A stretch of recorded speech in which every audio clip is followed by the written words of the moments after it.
اللہ الرحمن الرحیم تعاونوا علی البر والتقوی صدق اللہ مولانا العظیم۔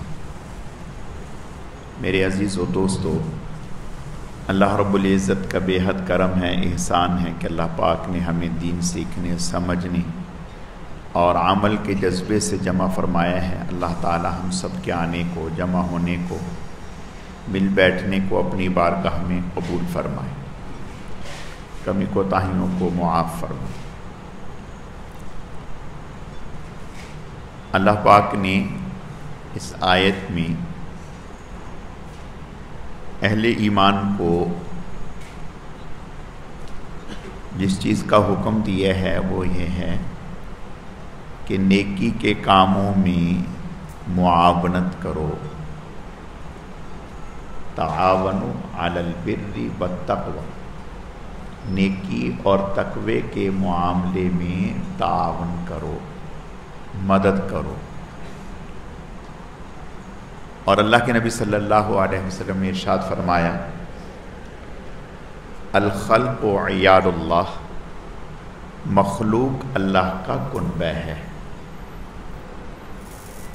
اور مخلوق میں اللہ کو سب سے زیادہ پیارا وہ ہے جو اس کے بندوں کو نفع پہنچاتا ہے، ان کے ساتھ اچھا برتاؤ کرتا ہے۔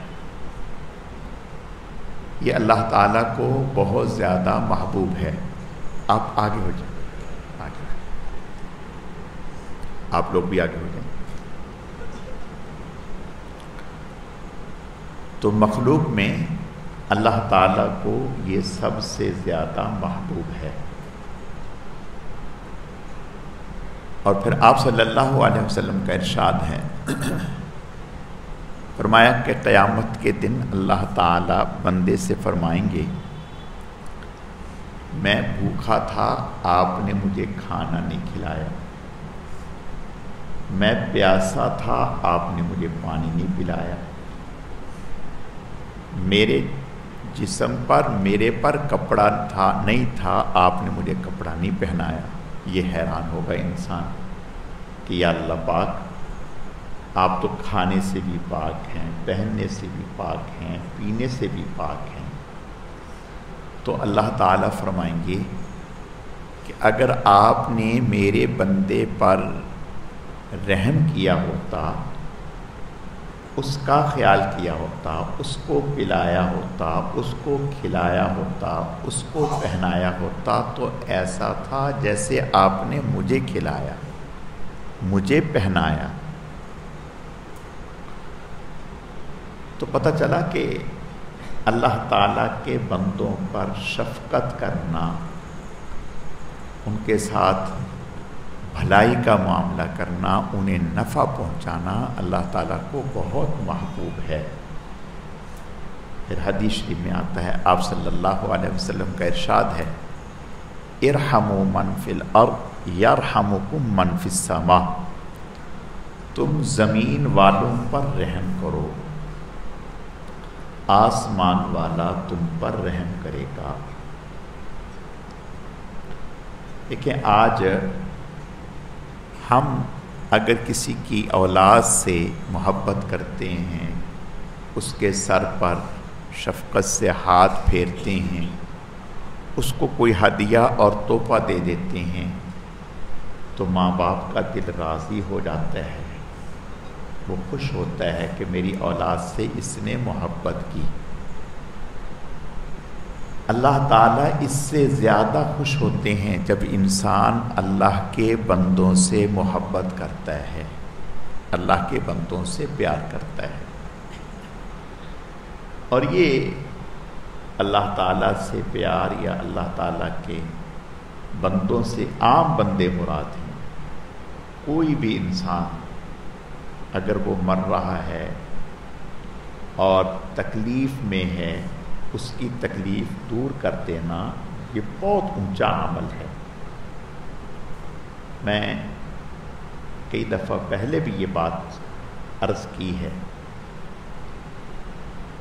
کہ میں یہ بتا رہا تھا نا کہ صرف انسان ہونے کے ناطے مسلمان مومن یہ تو بہت آگے کی بات ہے، صرف انسان ہونے کے ناطے اگر دوسروں پر رحم کرتا ہے تو اللہ تعالیٰ کو بہت محبوب ہے۔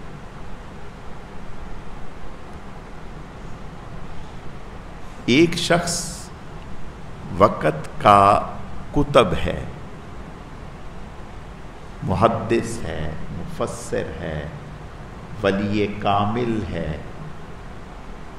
حضور صلی اللہ علیہ وسلم کے روضہ اطہر پر بیٹھ کر 13 سال تک آپ کے روضے پر بیٹھ کر حدیث پڑھاتا ہے، سید ہے، دارالعلوم دیوبند کا صدر مدرس ہے، شیخ الحدیث ہے، کتنا اونچا مقام ہے۔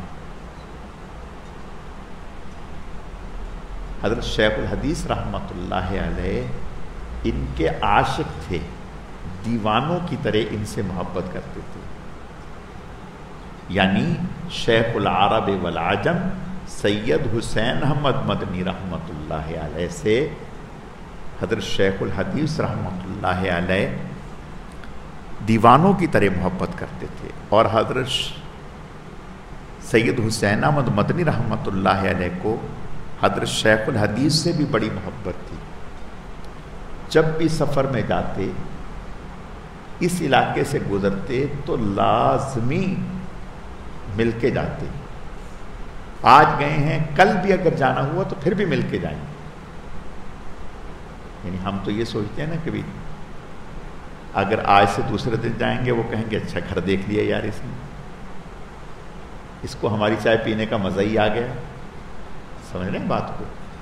لیکن حضرت جو ہے دلی محبت کرتے تھے، اور حضرت شیخ الحدیث رحمۃ اللہ علیہ مولانا محمد زکریا رحمۃ اللہ علیہ حضرت فرماتے ہیں کہ جب حضرت کی اطلاع ملتی کہ مجھے حضرت آ گئے تو میں ڈر کے مارے گھر بھاگ جاتا تھا، اور باریک کپڑے جو میں نے پہنے ہوتے تھے نا وہ جلدی سے اتار دیتا تھا، اور موٹے کپڑے کھدر کے کپڑے پہن کے باہر آتا تھا۔ اگر حضرت آ گئے اور میرا سامنا ہو گیا اور میں نے باریک کپڑا پہنا ہوا ہے تو حضرت اس کو پھاڑ دیتے تھے، نیچے تک اس کو پھاڑ دیتے تھے۔ کیوں پھاڑتے تھے؟ کہ اس وقت جو کھدر کا بنا ہوا کپڑا تھا یہ ہندوستان اور مسلمانوں کا بنا ہوا کپڑا ہوتا تھا، اور جو باریک کپڑا ہوتا تھا یہ انگریز کا تیار کردہ کپڑا ہوتا تھا۔ اور شیخ العرب والعجم سید حسین احمد مدنی رحمۃ اللہ علیہ کو انگریز سے شدید نفرت تھی، شدید نفرت تھی، اور ان سے محبت تھی کہ ان کے جسم پر اس کپڑے کو نہیں اچھا سمجھتے تھے۔ تو اگر اب ذہن میں یہ آئے گا کہ پھر حضرت شیخ الحدیث پہنتے کیوں تھے، بات سمجھ میں آ رہی ہے کہ پھر جب حضرت کو اتنی نفرت تھی تو پھر حضرت پہنتے کیوں تھے۔ حضرت شیخ الحدیث رحمۃ اللہ علیہ سے محبت کرنے والے بھی دنیا بھر میں تھے، دنیا بھر میں۔ یعنی بعض لوگ تو ایسے ہیں نا جن سے محبت کرنے والے ایک علاقے کے لوگ ہیں، ایک ملک کے، ایک محلے کے لوگ ہیں۔ حضرت شیخ الحدیث رحمۃ اللہ علیہ سے محبت کرنے والے دنیا بھر میں تھے۔ اور سمجھیں کہ حضرت شیخ الحدیث رحمۃ اللہ علیہ کے داماد تھے مولانا یوسف صاحب، جو حضرت مولانا الیاس کاندلوی رحمۃ اللہ علیہ کے صاحبزادے تھے، وہ حضرت کے داماد تھے۔ بات سمجھ میں آ گئی۔ اور مولانا یوسف صاحب جو تھے وہ تبلیغی جماعت کے امیر تھے۔ جب حضرت شیخ الحدیث آتے تو حضرت جو ہے بیان بھی کر رہے ہوتے تو اٹھ کے بھاگ آتے تھے۔ حضرت شیخ الحدیث رحمۃ اللہ علیہ کے سسر بھی تھے اور ابا جان کی جگہ پر بھی تھے اور ولی کامل بھی تھے۔ تو اس سے اندازہ کریں کہ حضرت شیخ الحدیث رحمۃ اللہ علیہ کی کس قدر دنیا میں محبت تھی، محبوبیت تھی۔ تو لوگ حضرت کے لیے کپڑے بنوا کے لاتے تھے، بات سمجھ میں آ رہی؟ لوگ کپڑے بنوا کے لاتے تھے، اور لوگ حضرت سے کہتے تھے کہ حضرت ہماری خوشی یہ ہے کہ آپ اس کو پہن لیں. بات سمجھ میں آ گئی؟ حضرت ان کا دل رکھنے کے لیے پہن لیتے. دیکھیں ہدیہ کا تقاضا یہ ہوتا ہے کہ اگر کوئی ہدیہ دے تو آپ کو وہ چیز نہیں بھی سمجھ میں آ رہی تو لیکن آپ یہ اس کو کہیں کہ بھئی اللہ آپ کو جزائے خیر دے، آپ کا ہدیہ اچھا ہے. سمجھے بات آ گئی؟ یعنی آپ ہدیے کو اپنے اوپر رکھ کر کے نہ دیکھیں کہ میرے معیار کا ہے یا نہیں. ہدیے کو اس عنوان سے دیکھیں کہ وہ کس جذبے سے لایا ہے. حضور علیہ السلام کے پاس ایک صحابی تھے دیہات کے رہنے والے، حضرت زاہد. وہ شہر میں آ کر سبزی بیچا کرتے تھے، اور سبزی بھی کوئی تھوک کے نہیں تھے کہ کوئی بہت بڑا نہیں، بس ایک کپڑا بچھا لیتے نیچے اور اتنی سی سبزی لے کر کے بیٹھے ہوئے ہیں، اور یوں آرام سے بیٹھ جاتے تھے زمین پر، سبزی بیچتے تھے. شہر سے آتے تھے اور دیہات سے آتے تھے، اور جب دیہات سے آتے تو حضور کے لیے سبزیوں کا تحفہ لے کے آتے. حضور علیہ السلام بہت خوش ہوتے، فرماتے یہ ہمارا دیہاتی ہے، ہم اس کے شہری ہیں. جب وہ گاؤں میں جاتا اپنا سبزی بیچ کے تو حضور سے مل کے جاتا، تو حضور علیہ الصلوۃ والتسلیم شہر کی جو چیزیں ہوتی ہیں وہ ہدیے میں اسے دے دیتے. بات سمجھ میں آئی؟ وہ ہدیے میں وہ خوش ہو جاتا، اور حضور علیہ السلام اس سے بڑی محبت کرتے تھے. یعنی اس دیہاتی سے حضور بڑی محبت کرتے تھے. ایک دفعہ یہ بیٹھا ہوا سبزیاں بیچ رہا، حضور علیہ السلام تشریف لائے، چپکے سے پیچھے سے آ کر اس کی آنکھوں پر ہاتھ رکھ دیا. حالانکہ مارکیٹ میں تو بڑے بڑے تاجر تھے، کسی کے پاس نہیں گئے، اس کے پاس آئے اور یہ آرام سے ٹھاٹ سے زمین پر بیٹھ کے سبزی بیچ رہا. حضور علیہ السلام نے ان کے آنکھوں پہ ہاتھ رکھا. اب یہ چھڑوا رہا ہے، کہہ رہا کون ہے کون ہے. حضور علیہ الصلوۃ والتسلیم نے فرمایا من یشتری ھذا العبد، ارے بھائی یہ غلام ہے، کون اس کو خریدے گا. اب اس کو پتہ چل گیا کہ یہ تو حضور ہیں.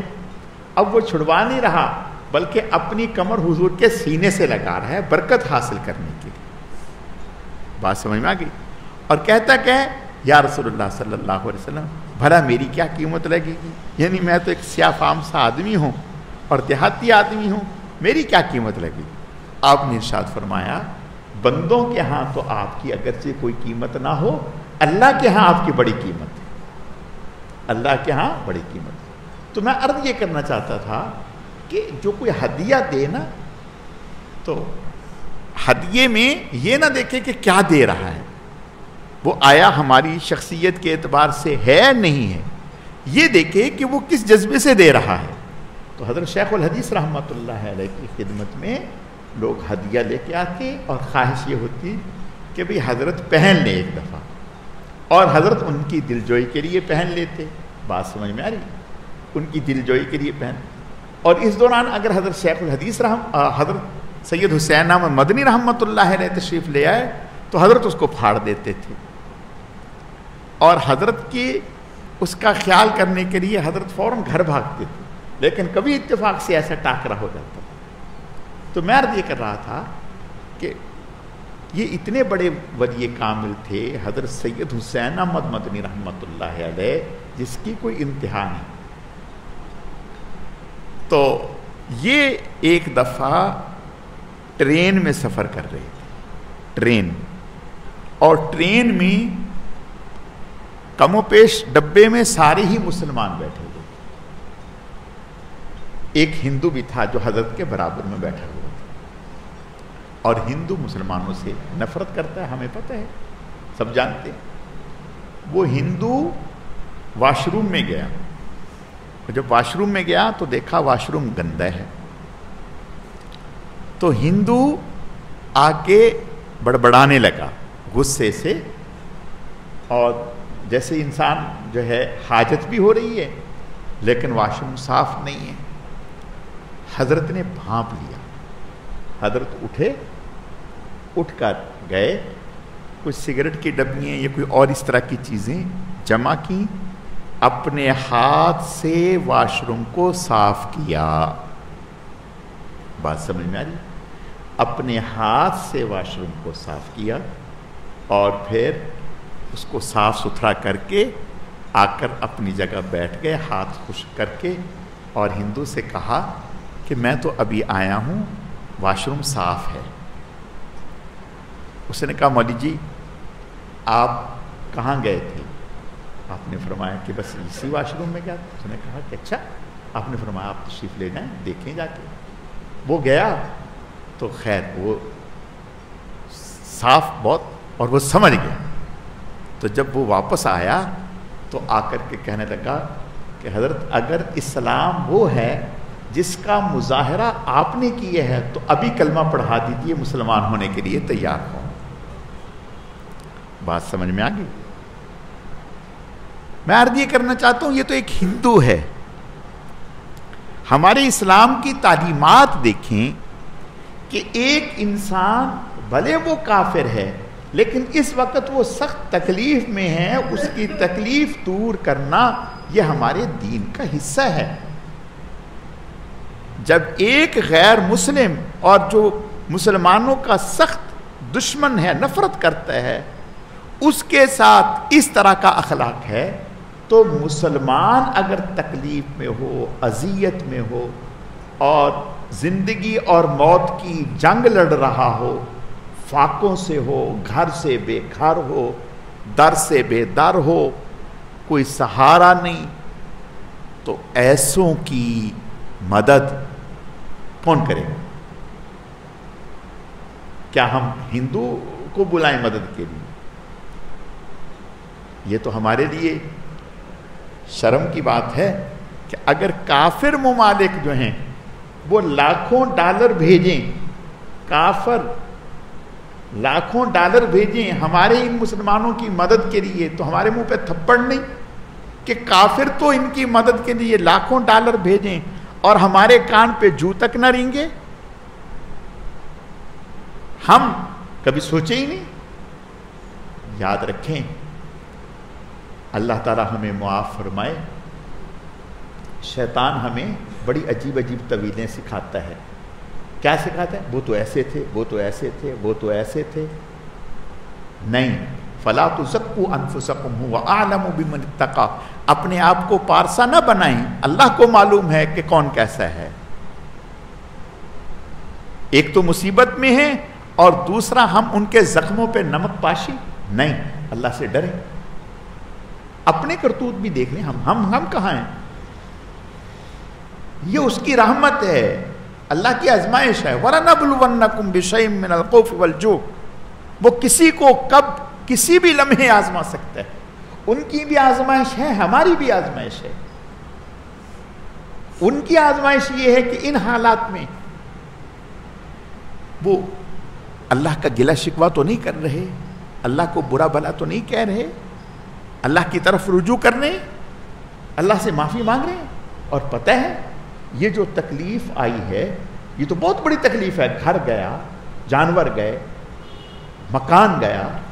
ذرا اپنے اوپر رکھ کر سوچیں کہ ساری زندگی کی جمع پونجی کر کے ہم نے مکان بنایا ہو اور خدا نہ خواستہ زلزلہ آ جائے، بچے بھی ہلاک ہو جائیں، مکان بھی چلا جائے، تو آپ کے لیے دنیا میں رہ ہوتا کیا ہے؟ اور سوچیں کیا ہمارا دین ہمیں یہ کہتا ہے آپ کو ٹھوکر لگی نا تو اس ٹھوکر لگنے پر بھی اللہ نے آپ کے گناہ معاف کر دیے. نزلہ زکام ہوا، اس پر اللہ نے پہاڑوں سے بڑے گناہ معاف کر دیے. ارے جن پر یہ قیامت ٹوٹ گئی ان کے گناہ ابھی بھی معاف نہیں ہوئے.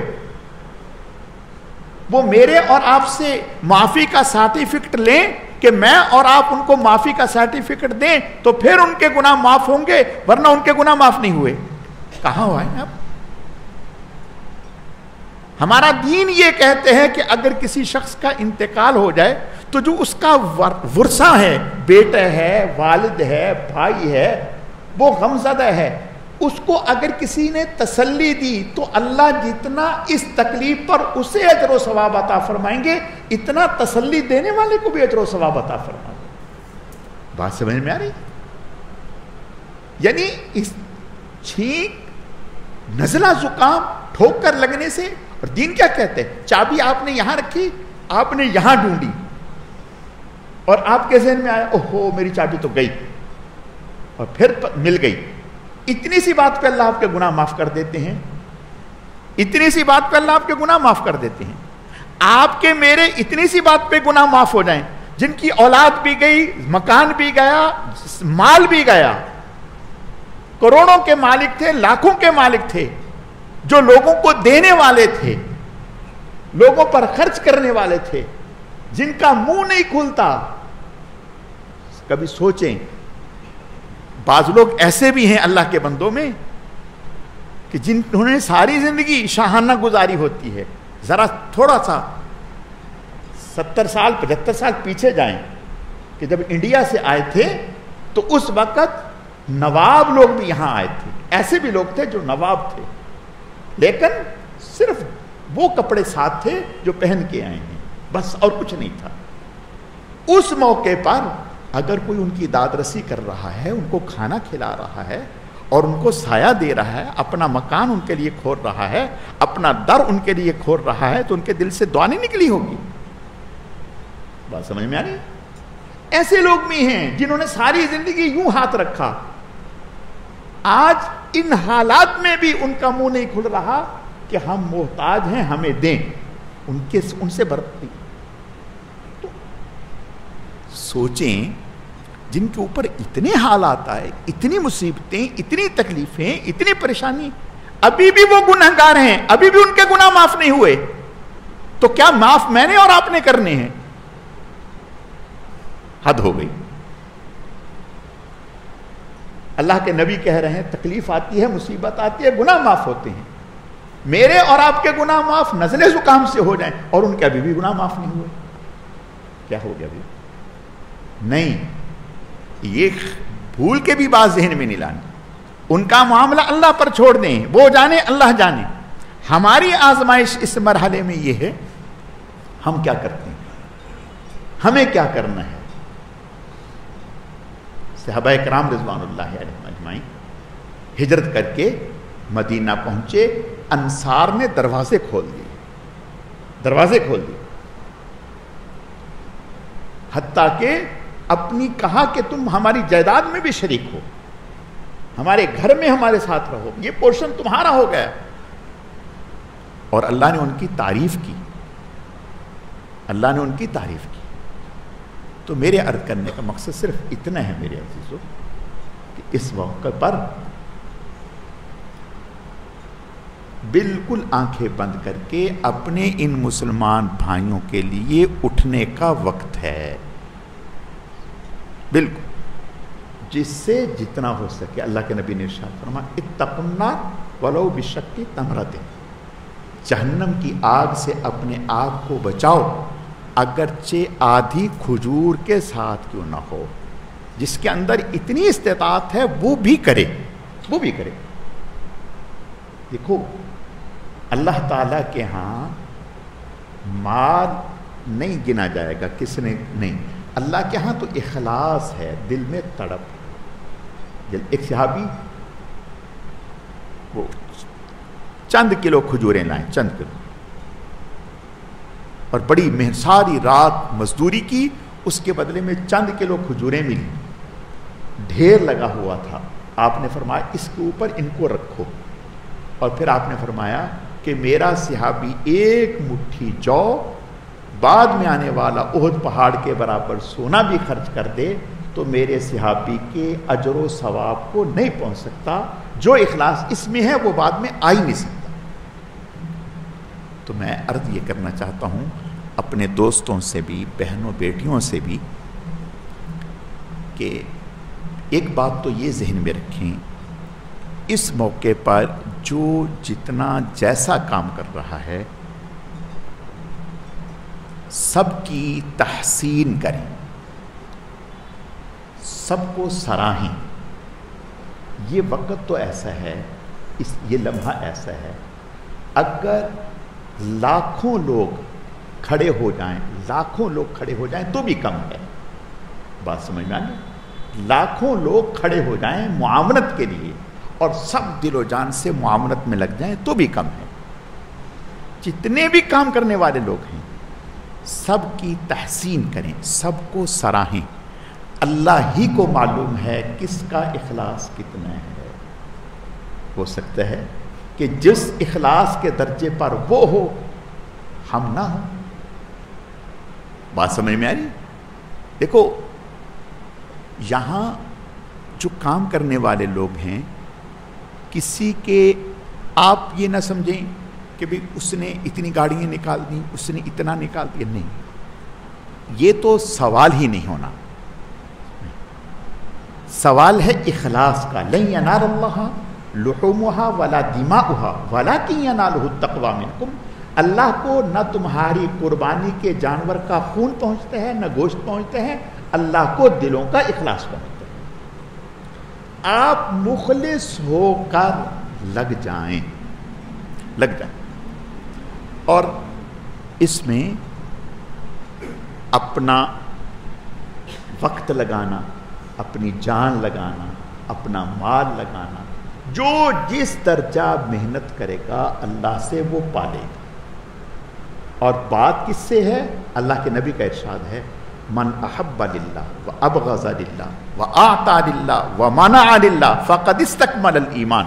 جس نے اللہ کے لیے محبت کی, اللہ کے لیے بغض رکھا, اللہ کے لیے دیا, اللہ کے لیے روکا, فرمایا اس کا ایمان کامل اور مکمل. آج عام لوگوں کا معاملہ نہیں ہے, اللہ کے محبوبین کا معاملہ ہے. ایک طرف اللہ کے محبوبین ہیں وہ لوگ. صحابی غلطی ہو گئی, زنا ہو گیا, بشری تقاضے کے پیش نظر اب ذہن میں یہ بات آئے گی کہ بھائی ولی غوث کتب ابدال تو ایسے کہ جنہیں کبھی گناہ کا خیال بھی نہ آیا اور ان سے زنا ہو گیا, حضور کے صحابی ہیں, یہ کیسے ہو گیا؟ بات سمجھ میں آ گئی؟ اللہ تعالیٰ کی حکمتوں کو ہم نہیں جانتے. اللہ پاک نے حضور کی زندگی میں دین کو اس طرح سے کامل اور مکمل کر کے پیش کرنا تھا کہ بعد کے آنے والے لوگوں کے لیے جواز نہ رہے.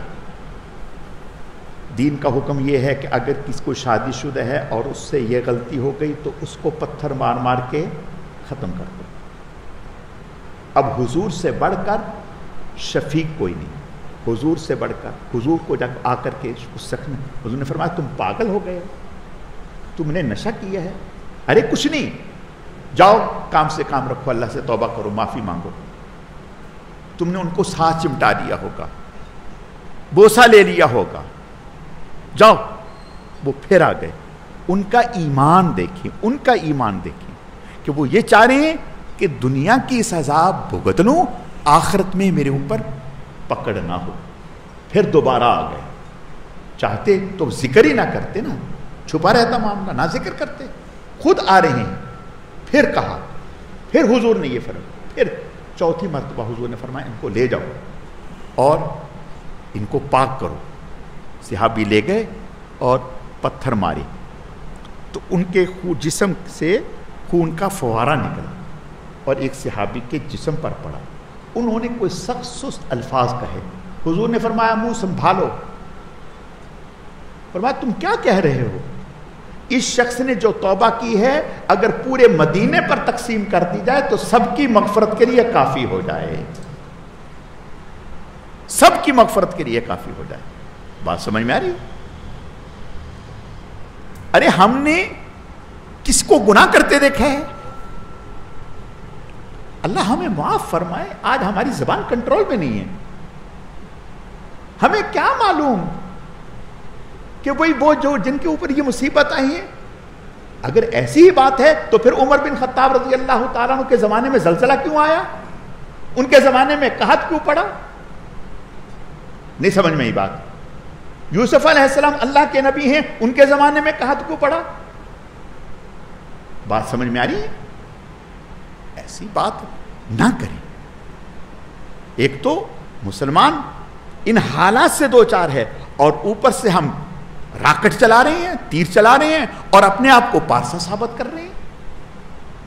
نہیں, بس اللہ کے معاملات ہیں, اللہ کے حوالے کریں. بس اب ہم یہ کہیں کہ یا اللہ ہمیں اپنے ان مسلمان بھائیوں کی مدد کی توفیق عطا فرما. وہاں صحابی کی زبان سے یہ لفظ نکلا, لفظ نہیں نکلا بلکہ انہوں نے نفرت کا اظہار کیا. اس پر اللہ کے نبی نے ارشاد فرمایا